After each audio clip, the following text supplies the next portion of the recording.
17. Aquela sexta-feira foi o último de nossos belos dias em um mês. À noite o tempo virou. O vento mudou do sul para o nordeste, trazendo primeiro a chuva, depois granizo e neve. No dia seguinte, dificilmente se poderia imaginar que houve 3 semanas de verão. As prímulas e os açafrões estavam escondidos sob os movimentos invernais. As cotovias estavam em silêncio, e as folhas novas das primeiras árvores feridas e enegrecidas. E aquele dia de manhã rastejou triste, frio e sombrio. O Sr. Linton manteve-se no quarto. Fiquei solitária na sala de estar, convertendo-a em um berçário. E lá estava eu, sentada com aquela pequena boneca que chorava sobre meus joelhos, balançando-a para frente e para trás, e observando. Enquanto isso, os flocos de neve se acumularam na janela descortinada. Foi quando a porta se abriu e uma pessoa entrou, sem fôlego e rindo. Minha raiva foi maior do que meu espanto por um minuto. Supus que fosse um dos criados, então gritei. O que está fazendo? Como ousa mostrar sua tontura aqui e entrar rindo desse modo? O que o Sr. Linton diria se escutasse isso? Desculpe, respondeu uma voz familiar. Mas eu sei que Edgar está na cama, e não consegui me conter. Com isso, a pessoa avançou para próximo da lareira, ofegando e torcendo as mãos. Corri todo o caminho desde o Morro dos Ventos Uivantes, continuou ela depois de uma pausa, exceto pelos momentos em que escorreguei e caí. Não consegui contar quantas quedas foram. Todo meu corpo está dolorido. Não se assuste. Há uma explicação para tudo isso. Apenas tenha a bondade de pedir que uma carruagem me leve a Gimmerton. E peça a uma criada para procurar algumas roupas no meu guarda-roupa e trazê-las para mim. A intrusa era a Sra. Heathcliff. Ela certamente parecia ter muitos motivos para rir da situação. Seu cabelo escorria sobre os ombros, pingando neve e água. Ela usava o vestido de menininha que normalmente vestia, condizente mais com sua idade do que com sua posição. Um vestido baixo com mangas curtas e nada na cabeça ou no pescoço. O vestido era de seda clara e se agarrou a ela com a umidade. E os pés estavam protegidos apenas por calçados finos. Acrescente a isso um corte profundo sob uma orelha que apenas o frio impedia de sangrar profusamente. Um rosto branco arranhado e machucado e o corpo que dificilmente conseguiria se sustentar em pé devido à fadiga. Pode imaginar que meu espanto permaneceu quando pude examiná-la. Minha querida jovem, disse eu. Não vou me mexer e nem ouvir nada até que tenha removido cada peça de roupa molhada e vestido outras secas. E certamente a senhora não irá para Gimmerton esta noite. Então é desnecessário pedir a carruagem. Certamente irei, disse ela, caminhando ou cavalgando. Porém não me oponho de me vestir decentemente. Olhe todo esse sangue fluindo pelo meu pescoço. O fogo faz com que o ferimento arda. Ela insistiu que eu cumprisse suas instruções antes que me deixasse tocá-la. E só depois que o cocheiro foi instruído a esperá-la e uma criada preparada para arrumar alguns trajes necessários, consegui seu consentimento para enfaixar a ferida e ajudar a trocar suas vestes. Ellen, disse ela quando minha tarefa fora concluída, e ela se sentou em uma poltrona na lareira, com uma xícara de chá diante dela. Por favor, sente-se aqui comigo e coloque o bebê da pobre Catherine no berço. Não quero ser obrigada a vê-lo. Você não deve pensar que não me importo com Catherine pelo modo que me viu entrar aqui. Chorei também, amargamente. Sim, tenho razões para chorar mais do que qualquer outra pessoa. Nós nos separamos irreconciliáveis. Lembra-se disso. E não vou me perdoar. Mas apesar de tudo, jamais seria solidária a ele. Aquela besta bruta. Me dê o atiçador. Esta é a última coisa dele que carrego. Ela deslizou o anel de ouro de seu terceiro dedo e jogou no chão. Vou destruir isso. Continuou atacando a aliança com um rancor infantil. Então vou queimá-la, disse ela ao pegar o anel avariado e jogar entre as brasas. Terá de comprar outro se me conseguir de volta. Ele seria capaz de vir me procurar para provocar Edgar. Não me atrevo a ficar aqui. Para caso essa ideia povoe sua mente perversa. Além disso, Edgar não tem sido gentil comigo, não é? Não quero sua ajuda e nem lhe trazer mais problemas. A necessidade me compeliu a buscar abrigo aqui. Se eu não soubesse que ele estava no quarto, teria parado na cozinha, lavado meu rosto e me aquecido. Faria você levar para mim o que eu precisasse e teria partido novamente para qualquer lugar fora do alcance daquele maldito, daquele demônio encarnado. Ele estava com tanta fúria, se me pegasse. É uma lástima que Earnshaw não seja páreo para ele em força. Eu não teria corrido. Teria ficado até vê-lo morto, se Hindley tivesse capacidade de matá-lo. Bem, não fale tão rápido, senhorita. Interrompi. Vai desordenar o lenço que amarrei em volta do seu rosto e fazer o corte sangrar novamente. Beba o seu chá, respire e pare de rir. Infelizmente, aqui não é lugar adequado para risadas. E não deveria rir na sua condição. Uma verdade inegável, respondeu ela. Ouça aquela criança. Mantenha um lamento constante. Tire-a da minha frente por 1 hora. Não ficarei mais que isso. Toquei a campainha e entreguei o bebê aos cuidados de um criado. E então perguntei o que a levou a escapar do Morro dos Ventos Uivantes em tal situação, e para onde ela pretendia ir, já que se recusou a permanecer conosco. Eu deveria e gostaria de permanecer aqui, respondeu ela. Isso por 2 motivos: para alegrar Edgar e cuidar do bebê. E porque a granja é minha verdadeira casa. Mas digo, ele não me deixaria. Acha mesmo que ele poderia suportar me ver recuperando peso e feliz? Ou ainda que não faria nada para envenenar nosso conforto porque não toleraria a ideia de nos ver tranquilos e bem? No momento tenho a satisfação de ter certeza de que me detesta, a ponto de minha voz ou minha presença o irritar seriamente. Percebi que quando estou próxima dele, os músculos de seu rosto se distorcem involuntariamente em uma expressão de ódio. Em parte pelo conhecimento de que tenho boas causas para isso, e em parte por sua aversão original. O ódio que sente é forte o suficiente para me fazer ter certeza de que ele não me perseguiria pela Inglaterra, supondo que tivesse sucesso em minha fuga. Portanto, tenho que ir. Já não tenho mais aquele primeiro desejo de ser morta por ele. Eu preferia que ele se matasse. Ele extinguiu meu amor de forma eficaz. Então estou livre.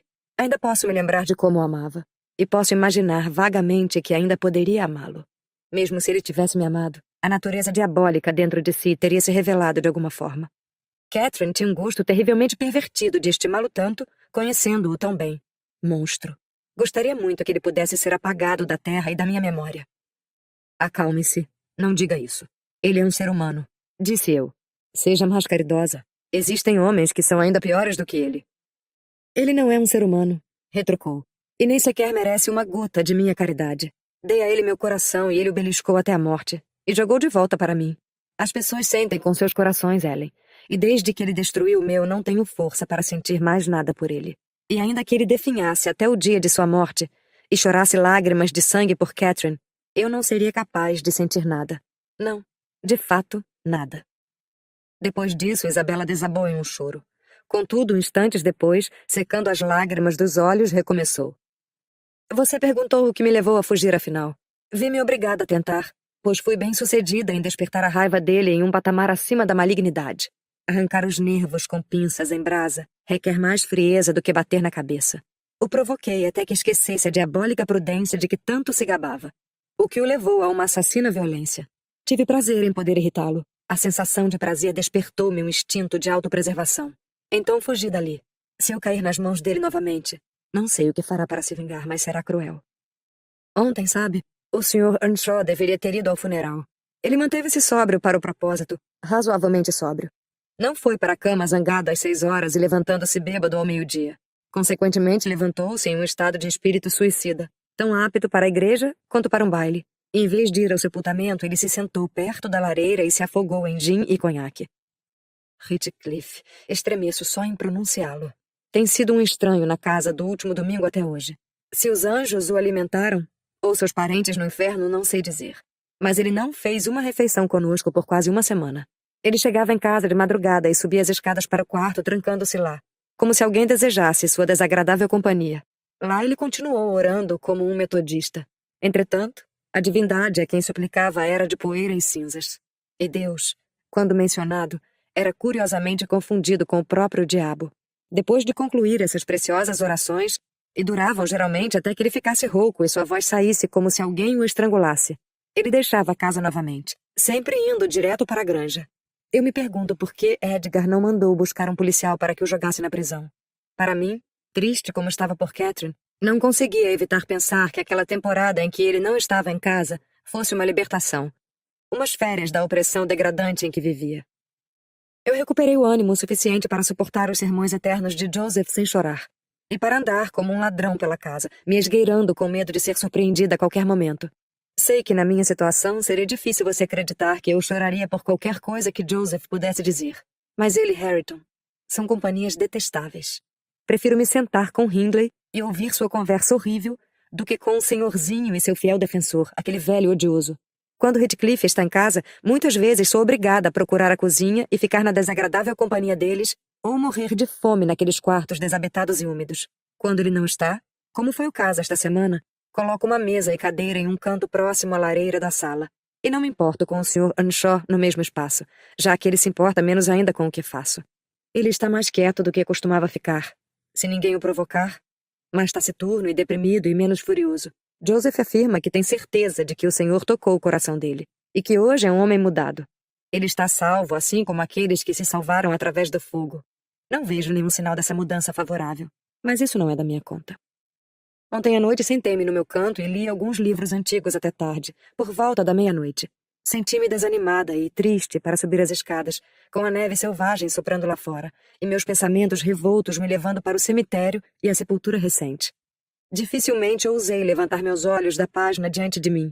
Aquela cena melancólica usurpou instantaneamente o seu lugar. Hindley estava sentado em frente, a cabeça apoiada na mão, talvez meditando sobre o mesmo assunto. Ele tinha parado de beber quando já estava bem próximo de se tornar irracional. Não se mexeu, nem falou nada durante 2 ou 3 horas. A casa estava silenciosa, exceto pelo som do vento que sacudia as janelas de vez em quando, o leve crepitar das brasas e o clique do aparador de pavio, quando o usava para encurtar a vela. Hareton e Joseph provavelmente estavam dormindo. Era tudo muito, muito triste mesmo. E enquanto lia, suspirei, pois parecia que toda alegria tinha desaparecido do mundo para nunca mais ser restaurada. O triste silêncio foi interrompido pelo som de alguém que tentava destrancar a porta da cozinha. Heathcliff havia retornado de seu turno mais cedo do que de costume, devido, suponho, à tempestade repentina. Essa entrada estava fechada, e o ouvimos contornar para tentar pelo outro lado. Levantei-me com uma expressão irreprimível do que sentia em meus lábios, o que induziu meu companheiro, que estava olhando para a porta, a virar e olhar para mim. "Vou mantê-lo lá fora por 5 minutos", exclamou Hindley. "Não vai se opor?" "Eu não. Por mim poderia mantê-lo lá fora a noite toda", respondi. "Faça. Coloque a chave na fechadura e prenda os ferrolhos." Earnshaw conseguiu fechar a porta antes que seu convidado chegasse à entrada da frente. Ele então se aproximou de mim e trouxe a cadeira, colocando-a ao lado da minha mesa, inclinando-se e procurando em meus olhos por uma simpatia, com o ódio ardente que brilhava em seu olhar. Uma vez que ele parecia e se sentia como um assassino, não conseguiu encontrar exatamente a mesma coisa em mim, mas descobriu o suficiente para encorajá-lo a falar. "Você e eu", disse ele. "Cada um tem uma grande dívida a cobrar do homem lá fora. Se nenhum de nós fosse covarde, poderíamos combinar para nos livrarmos definitivamente dele. Você é tão mole quanto seu irmão? Está disposta a perseverar até o fim sem nenhuma tentativa de vingança?" "Estou cansada de perseverar neste exato momento", respondi. "E ficaria feliz com uma retaliação que não recuasse sobre mim depois. Mas traição e violência são espadas de 2 gumes. Ferem aqueles que recorrem a elas mais do que a seus inimigos." "Traição e violência são uma justa retribuição à traição e à violência", gritou Hindley. "Senhora Heathcliff, vou pedir-lhe que não faça nada. Apenas que fique sentada e em silêncio. Responda-me, pode fazer isso? Tenho certeza de que teria tanto prazer quanto eu em testemunhar o fim da existência daquele diabo. Ele será a sua morte, a menos que o mate primeiro, e vai ser a minha ruína. Maldito patife infernal. Ele bate na porta como se fosse o dono daqui. Prometa segurar sua língua na boca, e antes da próxima badalada do relógio, faltam 3 minutos para 1 da manhã. Será uma mulher livre." Ele pegou de seu peito os aparatos que lhe descrevi em minha carta e quis apagar a vela. Porém consegui arrancar a arma de suas mãos e agarrei seu braço. "Eu não vou segurar minha língua na boca", disse eu. "Não tocará nele. Apenas deixe a porta fechada e fique quieto." "Não. Estou decidido e por Deus vou até o final", gritou ele desesperado. "Vou lhe fazer uma gentileza apesar de não aceitar. E justiça por Hareton. E você não tem que se preocupar em me proteger. Catherine se foi. Ninguém vivo derramaria uma lágrima ou se envergonharia se eu me degolasse neste instante. É chegada a hora de pôr um fim nisso." Discutir com ele seria o mesmo que lutar com um urso ou tentar colocar juízo na cabeça de um lunático. O único recurso que me restou foi correr até uma janela e avisar a vítima do destino que a esperava. "É melhor procurar abrigo em outro lugar esta noite", exclamei em um tom bastante triunfante. "Sr. Earnshaw quer atirar em você, caso tente entrar." "É melhor abrir a porta, sua..." respondeu ele, dirigindo-se a mim por um termo elegante demais para ser repetido. "Não vou me intrometer no assunto de vocês", retruquei novamente. "Entre e morra com um tiro se assim desejar. Cumpri meu dever." Com isso fechei a janela e voltei para o meu lugar junto à lareira, tendo um estoque muito pequeno de hipocrisia sob meu comando para fingir qualquer ansiedade pelo perigo que o ameaçava. Earnshaw, furioso, proferia xingamentos contra mim, afirmando que eu ainda amava o canalha, e me chamando de todos os nomes para o espírito vil que evidenciei com minha atitude. Quanto a mim, só pensava em segredo, do fundo do coração, e a consciência não me censurou. Que bênção seria para ele que Heathcliff o tirasse daquela miséria em que vivia. E que bênção para mim, se ele enviasse Heathcliff para sua morada certa no inferno. Enquanto estava reflexiva com esses pensamentos, o caixilho atrás de mim foi ao chão por um golpe de Heathcliff, e seu rosto, com um semblante aterrorizante, apareceu na janela. Os pilares das janelas deixavam estreita demais para que conseguisse passar, e sorri, exultante com minha segurança imaginária. Seus cabelos e roupas estavam cobertos de neve, e os afiados dentes de canibal, revelados pelo frio e pela ira, brilhavam na escuridão. Isabela, deixe-me entrar ou farei você se arrepender. Latiu ele, como Joseph costuma dizer. Não posso cometer assassinato, respondi. Sr. Hindley está de sentinela com uma adaga e uma pistola carregada. Abra a porta da cozinha e deixe-me entrar, disse ele. Hindley estará lá antes de mim, respondi. E esse pobre amor de vocês que não suporta uma chuva de neve. Nós fomos deixados em paz em nossas camas enquanto a lua de verão brilhava. Mas no momento em que o inverno retorna, você vem correndo para se abrigar. Heathcliff, se eu fosse você, me esticaria sobre o túmulo dela e morreria como um cachorro fiel. Certamente não vale a pena viver neste mundo, não é? Você deixou em mim uma impressão muito nítida de que Catherine era toda a alegria da sua vida. Não consigo imaginar como sobreviverá à perda dela. Ele está aí, não é? Exclamou meu companheiro correndo para a brecha. Se meu braço passar pela fresta, posso acertá-lo. Temo, Ellen, que me considere realmente perversa. Mas você não sabe tudo. Então não julgue. Eu não teria ajudado ou encorajado uma tentativa de assassinato, ainda que se trate da vida de Heathcliff. Gostaria que ele estivesse morto, devo confessar. Portanto, fiquei terrivelmente desapontada e horrorizada pelo terror das consequências do meu discurso provocador quando ele se jogou sobre a arma de Earnshaw e arrancou-a de suas mãos. A pistola disparou, e a faca em sua queda fechou-se no pulso do proprietário. Heathcliff puxou-a, cortando a carne enquanto passava, e enfiou-a pingando sangue no bolso. Ele então pegou uma pedra e golpeou a divisão entre duas janelas e saltou para dentro da sala. Earnshaw estava caído inconsciente por conta da dor e da perda de sangue do ferimento, que jorrava de uma artéria ou de uma veia grossa. O miserável o chutou e pisoteou, e bateu a cabeça do homem repetidamente contra o chão, enquanto me segurava com uma mão para evitar que eu corresse atrás de Joseph. Fez um esforço sobre-humano em se autocontrolar para não o matar, mas, ficando sem fôlego, finalmente desistiu e arrastou o corpo aparentemente inanimado para o sofá. Lá ele rasgou uma das mangas do casaco de Earnshaw e amarrou a ferida com uma força brutal, cuspindo e xingando durante a operação de forma tão enérgica quanto o chutara antes. Livre de suas mãos, não perdi tempo em buscar o velho criado, que, assimilando aos poucos o que eu falava, às pressas, correu para baixo, ofegante, enquanto descia os degraus 2 em uma vez. O que eu faço? Santo Deus, o que eu faço? Há uma coisa a fazer, trovejou Heathcliff. Seu patrão está louco. E se durar mais um mês, vou interná-lo em um hospício. E como, diabo, você me deixou trancado fora da casa, seu cão desdentado? Não fique aí resmungando. Venha, não vou cuidar dele. Lave essas coisas. E preste atenção às faíscas de sua vela. Mais da metade disso estirado no sofá é conhaque. Então realmente o matou? Perguntou Joseph, levantando as mãos e arregalando os olhos com horror. Se eu semeei algo para colher o que vejo hoje, Senhor Deus, pode... Heathcliff deu-lhe um empurrão que o fez se ajoelhar no meio do sangue e jogou uma toalha para ele. Mas em vez de continuar a secá-lo, Joseph juntou as mãos e começou uma oração, o que me fez dar risada pelas palavras estranhas que dizia. Percebi que estava sendo tão imprudente quanto alguns malfeitores se mostram ao pé da forca. Ah, esqueci de você, disse o tirano. Limpará isso. De joelhos. Conspira com esse sujeito contra mim, não é, sua víbora? Aí está um trabalho adequado para você.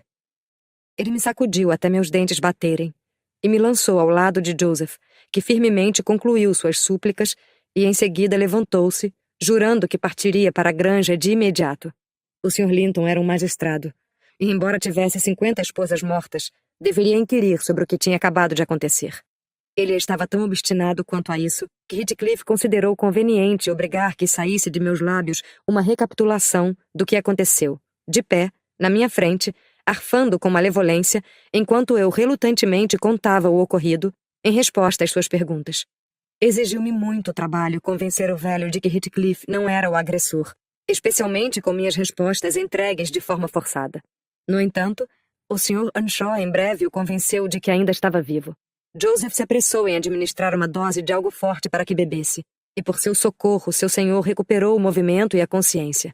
Heathcliff, ciente de que seu oponente ignorava o tratamento recebido enquanto insensível, disse que o outro estava intoxicado e delirando. Afirmou ainda que não se importava mais com seu comportamento atroz e com sua conduta, mas aconselhou a ir para a cama.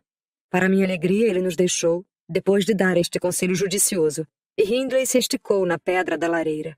Eu parti para o meu próprio quarto, maravilhada por ter escapado tão facilmente. Esta manhã, quando desci, cerca de meia hora antes do meio-dia, o Sr. Earnshaw estava sentado perto da lareira, com uma aparência mortificante. Seu companheiro vilão, quase tão pálido e com um semblante medonho, estava encostado na chaminé.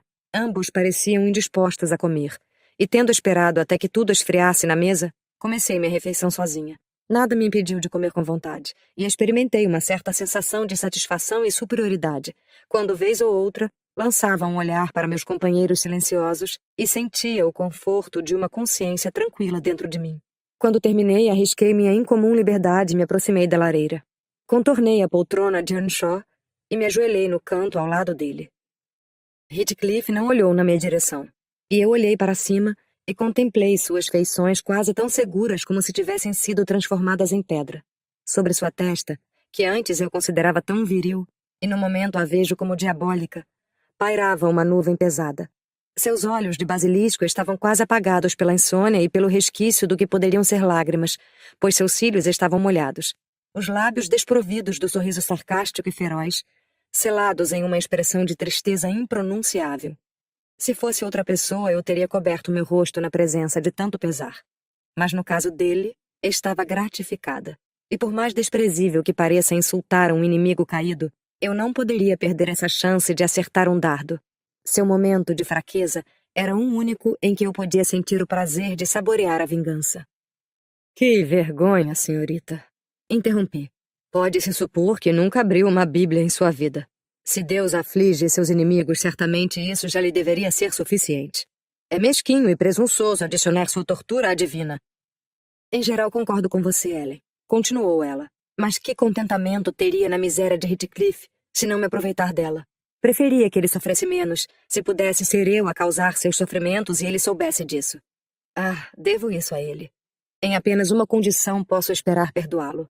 Com olho por olho, dente por dente. Devolver cada golpe de agonia que me deu com um igual e reduzi-lo ao meu nível. Como me fez sofrer primeiro, fazê-lo ser o primeiro a implorar por perdão.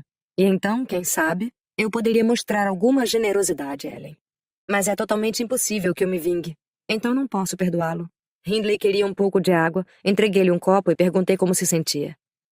Não me sinto tão mal quanto gostaria, mas tirando meu braço, todos os outros membros estão tão doloridos como se eu tivesse lutado com uma legião de diabinhos. Respondeu ele. Sim, não é de admirar, comentei. Catherine costumava se gabar do quanto ela se interpôs entre você e os danos físicos que um certo alguém poderia lhe causar por medo de chateá-la. É bom que as pessoas realmente não se levantem de seus túmulos, ou, na noite passada, ela poderia ser testemunha de uma cena repulsiva. Você não está machucado e cortou o peito e ombros? Não saberia dizer, respondeu ele. Mas o que quer dizer? Ele se atreveu a me agredir enquanto eu estava caído? Ele o chutou e pisou em você, além de ter batido sua cabeça várias vezes no chão. Sussurrei. A boca dele salivava como a de uma besta por dilacerá-lo com os dentes. Porque ele é apenas meio homem, e o resto é demônio. Sr. Earnshaw ergueu os olhos como eu para o semblante de nosso inimigo mútuo, que, absorto em sua angústia, parecia insensível a tudo ao redor. Quanto mais ele ficava parado, mais claras suas feições revelavam a escuridão em suas reflexões. Ah, se Deus me desse forças para esgoelá-lo nos meus últimos instantes dessa vida em agonia, iria feliz para o inferno. Gemeu o homem impaciente, contorcendo-se para se levantar, mas afundando na poltrona, em desespero, convencido de sua inadequação para a luta. Não, basta que ele já tenha matado um de vocês. Observei em voz alta. Na granja todos sabem que sua irmã estaria bem viva se não fosse pelo Sr. Heathcliff. Afinal, é preferível ser odiado do que amado por ele. Quando me lembro de como éramos felizes, quão feliz Catherine parecia ser antes dele chegar, amaldiçoaria aquele fatídico dia. Muito provavelmente, Heathcliff percebeu mais a verdade do que foi dito do que o espírito da pessoa que o disse. Finalmente, nossa conversa despertou sua atenção. Vi que seus olhos derramavam lágrimas entre as cinzas, e ele respirava fundo em suspiros sufocantes. Eu o encarei e ri com desdém. As janelas nubladas do inferno brilharam por um momento na minha direção. O demônio que habitava ali deveria ter saído por um instante. No entanto, seu semblante estava tão escurecido que tive medo de arriscar outra risada de escárnio. Levante-se e saia da minha vista, disse o enlutado. Ao menos acho que foi o que pronunciou, pois sua voz estava ininteligível. Perdão, respondi, mas eu também amava Catherine, e o irmão dela requer atendimento, o que, em consideração a ela, irei fornecer.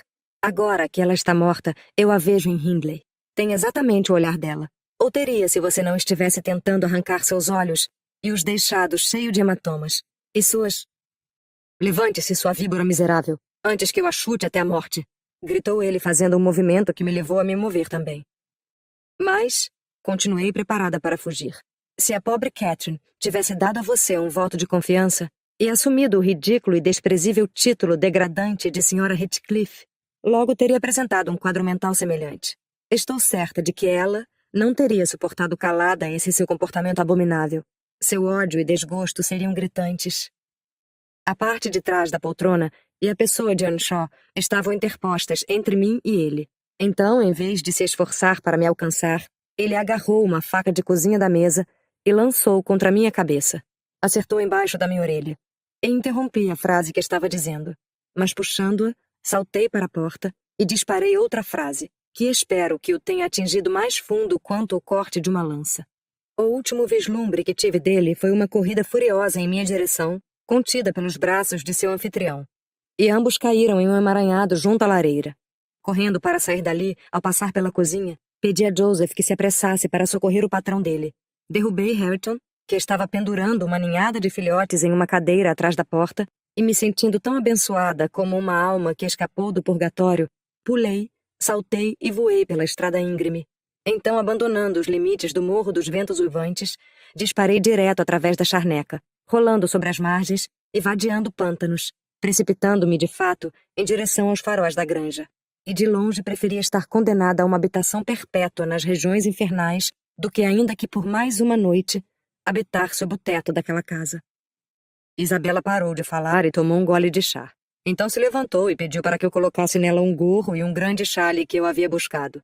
E fazendo ouvidos moucos às minhas súplicas para que ficasse mais tempo, ela subiu em uma cadeira, beijou os retratos de Edgar e Catherine, deu-me um cumprimento semelhante e seguiu para a carruagem, acompanhada de Fanny, que latia de alegria ao rever a dona. Assim ela foi embora para nunca mais retornar. Contudo, quando as coisas estavam mais resolvidas, estabeleceu uma correspondência regular com o Sr. Edgar. Acredito que sua nova morada foi no sul, perto de Londres. Lá ela teve um filho nascido alguns meses depois de escapar. Ele foi batizado de Linton, e desde o início ela o denunciava como uma criatura enferma e rabugenta. Certo dia, quando o Sr. Heathcliff encontrou-me na aldeia, perguntou onde ela vivia. Recusei-me a contar, ao que me observou que não. Ela não o interessava mais, só deveria ter o cuidado de não retornar à granja dos tordos. Ela não ficaria com o irmão, ainda que ele mesmo tivesse que impedir isso. Embora eu não tivesse dado qualquer informação, ele descobriu através de outros criados onde ela vivia e também a existência da criança. Ainda assim, ele não a importunou. Essa tolerância ela poderia agradecer à aversão dele, eu suponho. Ele frequentemente perguntava sobre a criança quando me via, e ao ouvir seu nome sorriu severamente e observou. Eles querem que eu também o odeie, não é? Não. Apenas acho que não querem que saiba nada sobre ele. Respondi. Mas o terei, disse ele. Quando eu quiser. Podem contar com isso. Felizmente, a mãe do pequeno morreu antes que chegasse a hora desse reencontro. Cerca de 13 anos após o falecimento de Catherine, quando Linton tinha 12 anos ou um pouco mais. No dia seguinte, à visita inesperada de Isabela, não tive oportunidade de falar com meu patrão. Ele evitava conversas, e era adequado evitar discussões devido a seu estado. Quando consegui fazê-lo ouvir, vi que gostou de saber que sua irmã havia deixado o marido, a quem ele abominava com uma intensidade que a brandura de sua natureza dificilmente permitiria. Tamanha era sua aversão que se absteve de ir a qualquer lugar onde pudesse ver ou ouvir falar de Heathcliff. Esse fato, somado ao pesar, o transformou em um eremita completo. Parou de exercer seu ofício de magistrado, deixou até mesmo de frequentar a igreja, evitou a aldeia em todas as ocasiões e passou a ter uma vida de total reclusão dentro dos limites de sua propriedade. Apenas alternava entre caminhadas solitárias à charneca e visitas ao túmulo da esposa, principalmente à noite, ou de manhã cedo, antes que pudesse esbarrar em outros. Entretanto, ele era bom demais para ser completamente infeliz por muito tempo. Ele não rezou para que o espírito de Catherine viesse assombrá-lo. O tempo trouxe alguma resignação e uma certa melancolia, mais doce do que a alegria comum. Ele relembrava de sua preciosa senhora com um amor ardente e eterno, e aspirava a encontrá-la em um mundo melhor. E não tinha dúvidas de que ela estava lá, esperando por ele. Tinha consolo e afeições terrenas também. Como eu disse, por alguns dias ele parecia indiferente à miúda sucessora da falecida. Essa indiferença se foi tão rápida como a neve que se derreteu em abril. E antes que a pequena criatura pudesse gaguejar uma palavra ou cambalear um passo, já o havia apunhalado no coração com o cetro de um déspota. Foi nomeada de Catherine, mas ele nunca a chamou pelo nome completo, como nunca chamara a primeira Catherine de Cat. Provavelmente porque Heathcliff tinha o hábito de fazer isso. A pequena sempre foi Cat, o que para ele era uma distinção entre a mãe, mas também uma conexão com ela. Seu apego pela pequena se dava mais da relação de Cat com a mãe do que pelo fato de ser sua filha. Eu costumava fazer uma comparação entre ele e Hindley Earnshaw, e me deixa perplexa não conseguir explicar de forma satisfatória o porquê de suas condutas terem sido tão opostas em circunstâncias tão semelhantes. Ambos foram maridos afetuosos e eram apegados aos filhos, e eu não conseguia compreender como eles não seguiram o mesmo caminho, para o bem ou para o mal. Porém, me pegava pensando. Hindley, aparentemente com a cabeça mais forte, se mostrou de uma forma muito triste ser o pior e mais fraco dos dois. Quando seu navio foi atingido e estava prestes a afundar, o capitão abandonou o posto, e a tripulação, em vez de tentar salvá-lo, apressou-se a tumultuar ainda mais, se entregando à desesperança. Linton, pelo contrário, mostrou a verdadeira coragem de uma alma fiel. Confiou em Deus e encontrou conforto nele. Em um habitava a esperança, e no outro o desespero. Ambos escolheram seus fardos e foram condenados a suportá-los. Mas acredito que não esteja interessado em meus sermões morais, Sr. Lockwood. Pode julgar essas questões tão bem quanto eu. Ao menos deve achar que sim, o que é a mesma coisa. O fim de Earnshaw era o que se poderia esperar, e ocorreu 6 meses após o da irmã. Nós, na granja, nunca tivemos ao menos um relato sucinto sobre em que estado estava antes de sua morte. Tudo o que soube foi na ocasião em que me dispus a ajudar nos preparativos para o funeral. O Sr. Kenneth veio noticiar tal evento para meu patrão. Bem, Nellie, disse ele, cavalgando para o quintal em uma manhã, muito cedo para que não me alarmasse de imediato com um pressentimento de más notícias. É nossa vez de nos enlutarmos. Algum palpite sobre quem se foi? Não sei. Quem? Perguntei com pressa. Ora, adivinhe, disse ele, desmontando e jogando a rédea em um gancho pela porta. E segure a ponta do seu avental. Estou certo de que precisará. Não, Sr. Heathcliff, penso eu, exclamei. O quê? Você teria lágrimas por ele? Disse o médico. Não, Heathcliff é um jovem durão. O vi mais cedo, parece jubiloso hoje. Está recuperando rapidamente o peso desde que perdeu a amada. Quem foi então, Sr. Kenneth? Retruquei, impaciente. Hindley Earnshaw, seu velho amigo Hindley, respondeu ele. Permita-me um comentário perverso que fica entre nós. Estava vivendo como um selvagem fazia tempo. Lá vamos nós. Eu sabia que choraria, mas anime-se. Ele morreu fiel ao seu personagem, bêbado como um lorde. Pobre rapaz. Também sinto muito. Não se pode deixar de sentir falta de um velho companheiro, embora ele mantivesse nos bolsos os piores truques que alguém poderia imaginar. E me deu muitas voltas. Que malandro. Estava mal para alguém com 27 anos. A mesma idade que a sua. Quem diria que vocês nasceram no mesmo ano? Confesso que esse golpe foi maior para mim do que o choque da morte da Sra. Linton. Lembranças antigas pairavam em meu coração. Sentei-me no alpendre e chorei como por um parente de sangue, desejando que o Sr. Kenneth conseguisse outro criado para levá-lo ao patrão. Não conseguia evitar ponderar sobre a questão. Teria ele jogado limpo? Qualquer que fosse o meu esforço, tal ideia me incomodava. Era tão cansativamente pertinaz que resolvi, ao solicitar licença para ir ao Morro dos Ventos Uivantes, auxiliar nos últimos deveres para com o morto. O Sr. Linton foi extremamente relutante em consentir. Mas implorei, de forma eloquente, argumentando que Hindley não tinha amigos e que meu antigo patrão e irmão de criação poderia reivindicar a meus serviços tanto quanto ele. Além disso, o lembrei que o infante Hareton era sobrinho de sua esposa e, na ausência de parentes mais próximos, ele deveria agir como seu guardião e que deveria buscar informações sobre a propriedade de Earnshaw e se preocupar com os assuntos deixados pelo cunhado. Ele era incapaz de cuidar de tais assuntos naquela época, mas mandou que eu falasse com o advogado e finalmente me permitiu ir. Seu advogado também era o de Earnshaw. Fui até a aldeia e perguntei se ele poderia me acompanhar, Ele balançou a cabeça em negativa e avisou que seria melhor deixar Redcliffe em paz, afirmando que, se a verdade fosse conhecida por todos, Hareton não ficaria muito melhor que um mendigo. O pai dele morreu com dívidas, disse ele. Toda a propriedade está hipotecada e a única chance para o herdeiro natural é permitir-lhe uma oportunidade de criar algum interesse no coração do credor, na esperança de que se mostre minimamente generoso e se sinta inclinado a tratá-lo com alguma indulgência. Quando cheguei ao Morro dos Ventos Uivantes, expliquei que havia ido checar se tudo prosseguia decentemente. Joseph, que surgiu com uma expressão de angústia, mostrou satisfação ao me ver. O Sr. Redcliffe disse não compreender a necessidade de minha presença, mas que poderia ficar e ajudar nos arranjos para o funeral se quisesse. O mais adequado, observou ele, seria enterrar os restos desse inútil em uma encruzilhada, sem nenhuma cerimônia. Aconteceu de deixá-lo 10 minutos ontem à tarde e nesse intervalo ele trancou as portas da casa, impedindo que eu entrasse, e passou a noite bebendo até a morte deliberadamente. Tivemos que arrombar as portas pela manhã, pois o ouvimos se divertindo como um cavalo. Quando conseguimos, lá estava ele jogado sobre o sofá. Esfolar e escalpelar não teriam despertado. Mandei chamar Kenneth e ele veio, mas não antes que esse selvagem se transformasse em carniça. Já estava morto e frio. E convenhamos, de nada adiantaria fazer um estardalhaço em torno de sua morte.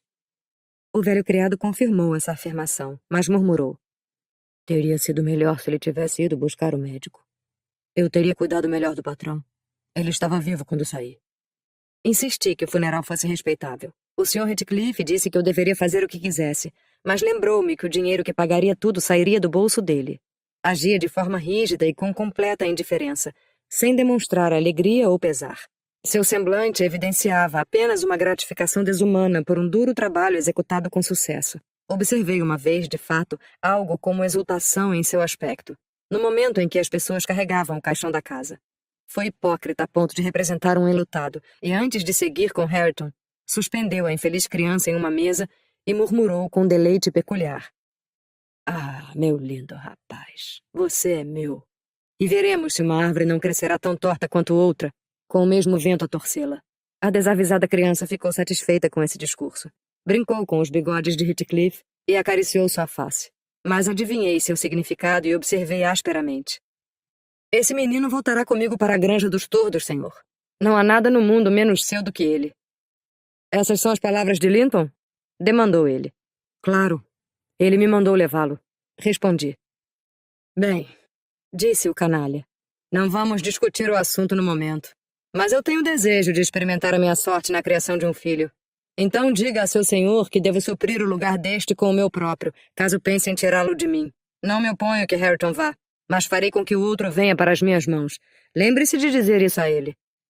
Essa ameaça foi o suficiente para amarrar nossas mãos, e a repeti para o Sr. Edgar ao retornar, que pouco interessado no assunto nada mais falou sobre interferir. Penso que ele não poderia ter feito muito pelo garoto, ainda que se dispusesse a tentar. O convidado era, então, o patrão do Morro dos Ventos Uivantes. Ele se manteve firme na posse, e provou para o advogado, que por sua vez provou para o Sr. Linton, que Earnshaw havia hipotecado todos os metros de terra que possuía em troca de dinheiro para suprir seu vício de jogar. Redcliffe era o credor hipotecário. Dessa forma, Hareton, que deveria ser o primeiro cavalheiro da vizinhança, foi reduzido a um estado de completa dependência do inimigo inveterado de seu pai. E mora na própria casa como um criado, privado da vantagem de um salário, e completamente incapaz de corrigir a si mesmo pela falta de amigos e da ignorância de que foi injustiçado.